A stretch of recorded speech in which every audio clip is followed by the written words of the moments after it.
having an acquired disability, having a motorbike accident as a young guy.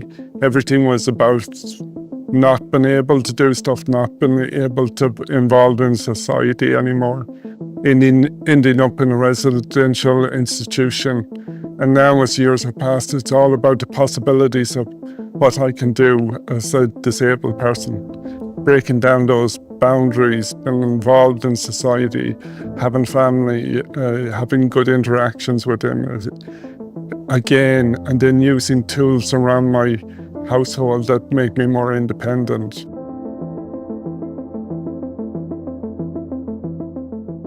So our ambition is to really take that knowledge now and create a package that can be used by others.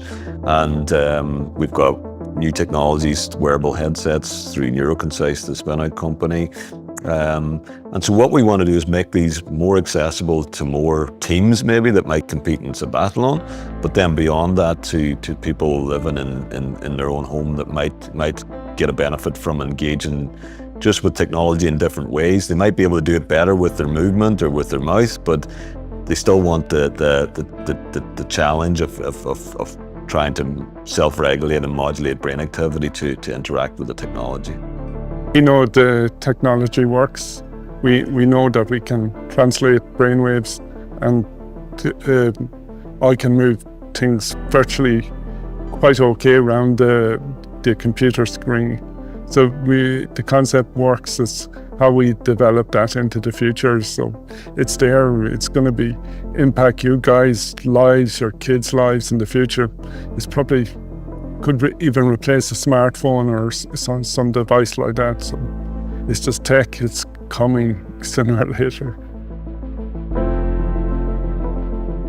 If you think about like applications such as stroke rehabilitation, we've shown that if you engage the brain, so through motor imagery, you can actually impact areas that might help regain function after stroke. And if you can do that in the very acute stages, you know, when a person maybe is quite ill after the stroke and is not ready for physical therapy just yet.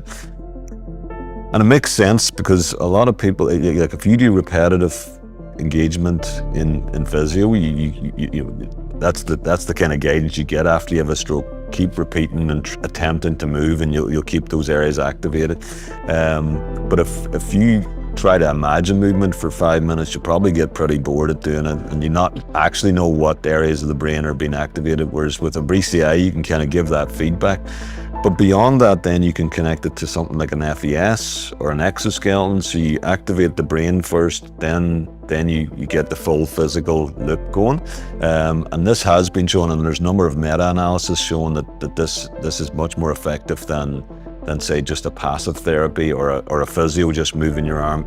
You could be daydreaming or half sleeping when that's happening, and it's not near as effective. Whereas if you have to engage the brain first for this device to function, then it's much more engaging and shown to have much better outcomes.